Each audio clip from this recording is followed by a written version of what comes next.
Good afternoon, everyone. I'm Riley King, and welcome to my afternoon news report right here on the Riley King Network. Let's begin. Deerfield Fair weekend followed by traffic tie-ups. When Deerfield Fair organizers hold their first officers' meeting after last weekend's fair, concerns over heavy traffic are expected to be a hot topic of discussion. While traffic is a yearly concern for the 142nd year old Harvest Fair, many visitors have reported that last weekend stood out as the worst they had experienced.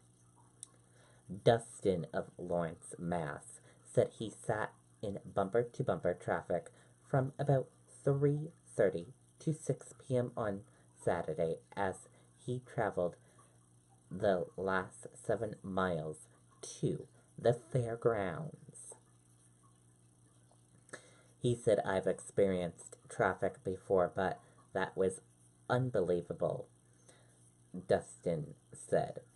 "I've had better luck leaving Patriots games or from the Xfinity Center in Mansfield." Matthew Rose of Manchester reported that his parents faced similar circumstances on Saturday when they took his daughter to the fair. "Let's put it this way," said Rose. "Of the traffic his parents encountered, my parents live in Sandown, about 15 miles away from the fair, normally a 30-minute drive, give or take. They left the fair a little before 9 p.m. and they got home after midnight. That has never happened before." Those experiences were echoed by Leslie of Londonderry, who said it was the worst traffic she encountered in 25 years she's attended the fair. "I spent a total of 5.5 hours in traffic, 3 of that just to get out of the parking area. Complete chaos, no direction," said Leslie.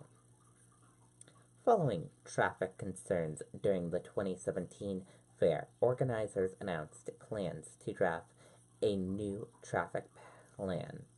The plans include contacting New England Traffic Control Services, a company that specializes in directing traffic at utility and construction sites, to assist police with the high volume of weekend fair traffic. Jeff Graham, who co-owns New England Traffic Control Services, said the fair approached his company last winter in hopes of hiring upward of 30 flaggers to help direct traffic. Graham said he told the committee that number wasn't realistic. "I think they were looking at us to try and do the whole thing, meaning supply all the flaggers. I told them that I couldn't and that I didn't believe any traffic company could," Graham said.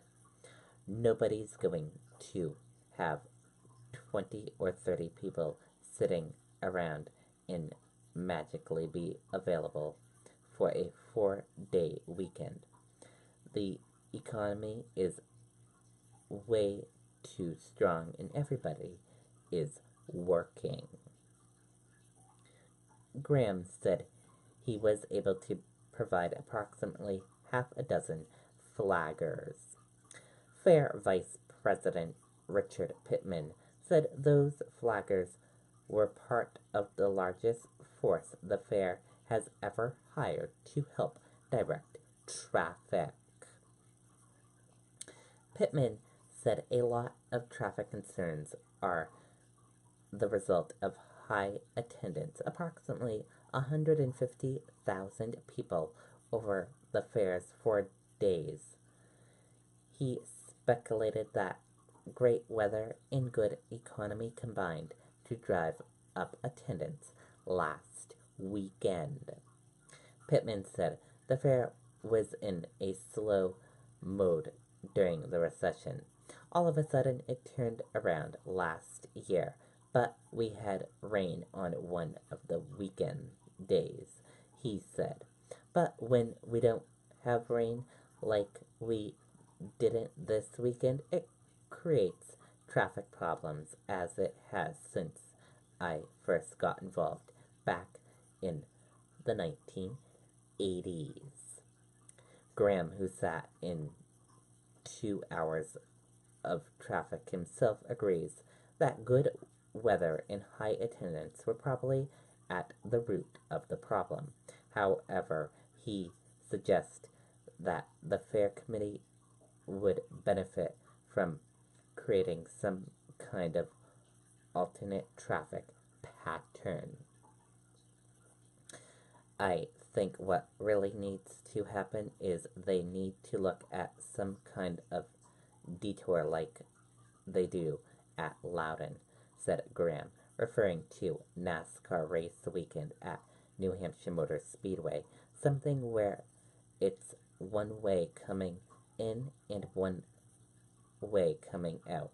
It's pretty observant that you can't just try to do the normal route with traffic flowing back and forth on 43 and 107 without having a disaster that occurred this weekend. Pittman said he understands Graham's suggestion but doesn't think such a plan is feasible in Deerfield. We can't shut down the southbound lane and let everybody rip like they do on 106 during race weekend when they let them run 4 lanes wide, Pittman said. Unfortunately, we're in the country and we do the best we can with 107 and Route 43. And here is a photo of that traffic last weekend during the fair. Take a look.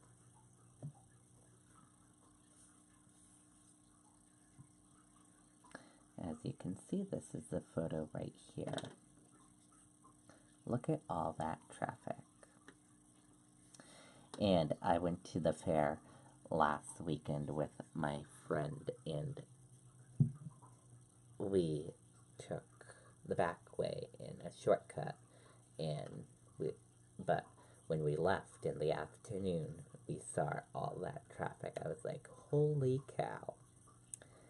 And that does it for my afternoon news report right here on the Riley King Network. I hope you all have a great afternoon, everyone. Goodbye.